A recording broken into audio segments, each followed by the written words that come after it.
During the afternoon of August 31st, 1939, German forces made their final preparations for the invasion of Poland. Air crews studied their targets. Tanks moved to their assault positions. Then, in the early hours of September the 1st, German soldiers dressed in Polish uniforms attacked a radio station on the German side of the border, leaving behind some bodies.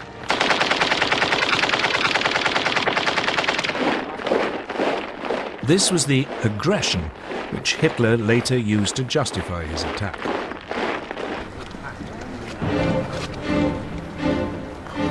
At 8 that morning, German troops pushed aside the Polish frontier barriers and mobile forces raced forward.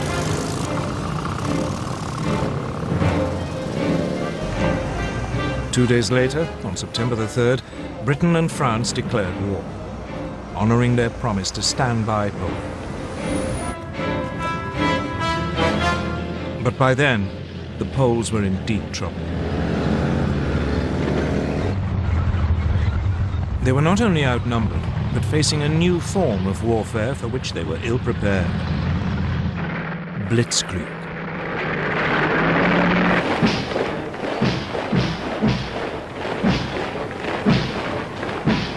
In 1939, the German army consisted of 1.5 million men. Its elite were the panzers, tanks, 6 armored divisions and 4 light divisions intended for reconnaissance, a total of 2,400 tanks. These had been designed to break through an enemy's defenses and strike deep, cutting communications and spreading confusion. Enemy strong points would be bypassed, left to the following infantry to mop up.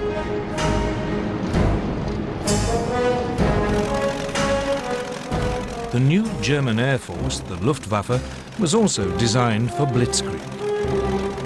It had 2,500 aircraft lined up against the Poles.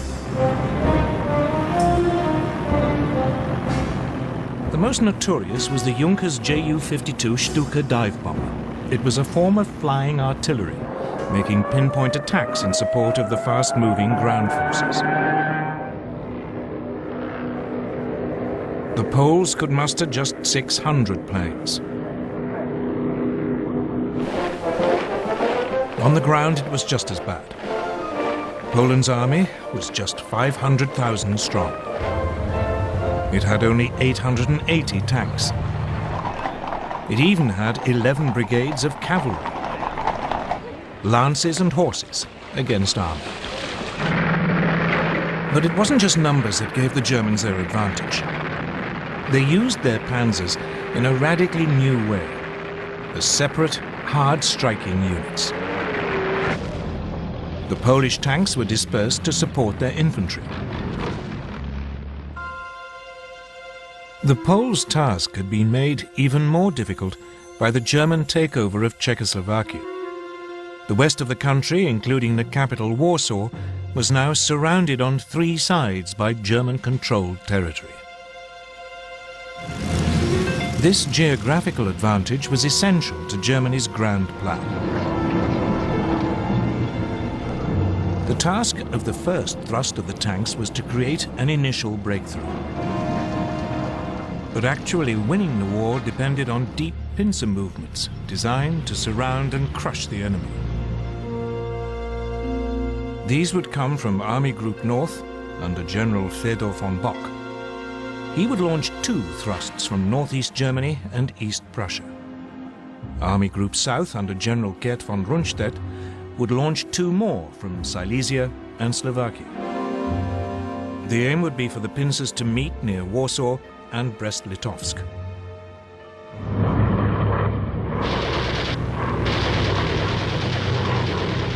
From the start, it went well for the Germans.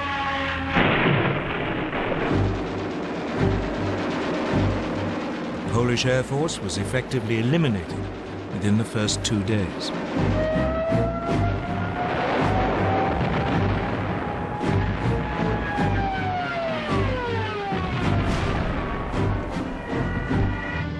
Panzers cut through and struck deep. the Stukas and medium bombers proved devastatingly effective.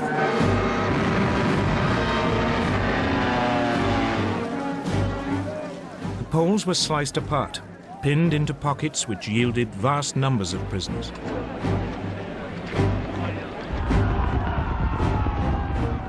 Legend has it that some Polish cavalry units gallantly tried to attack the panzers, but it was futile.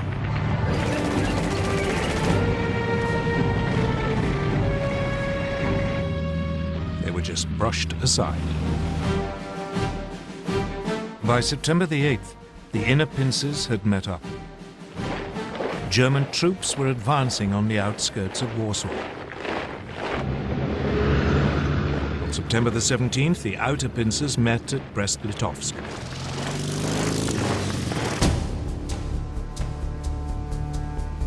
On the same day, Soviet forces crossed the eastern Polish frontier as part of the agreement reached between Hitler and Stalin in the Nazi-Soviet pact.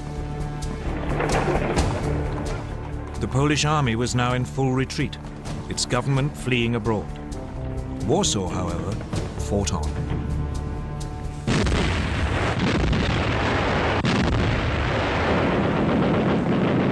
Its defenders rejected a German offer to surrender, so the full fury of the German war machine was turned on it.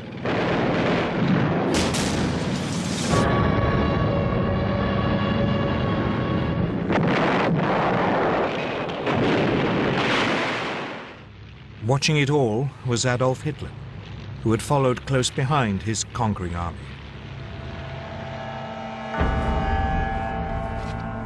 On September the 27th, Warsaw surrendered. The next day, the victors carved Poland up according to the Nazi-Soviet pact. The Soviet Union annexed slightly over half the country to the east. Germany took the rest. Both regimes began rounding up anyone who might present a danger in future. Many were murdered. And for the first time, the Germans revealed how they would behave against those peoples in Eastern Europe whom they considered inferior. They sent in the Einsatzgruppen, special SS squads, to round up Jews.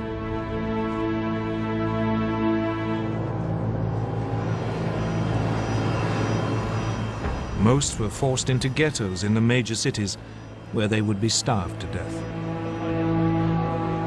Others were executed on the spot.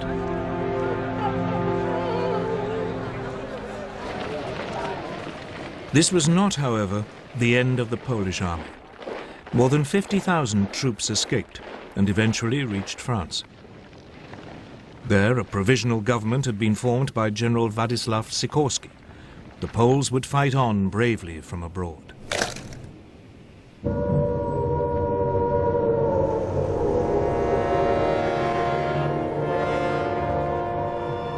In Britain, the air raid sirens had sounded within minutes of Prime Minister Neville Chamberlain's announcement that hostilities had begun.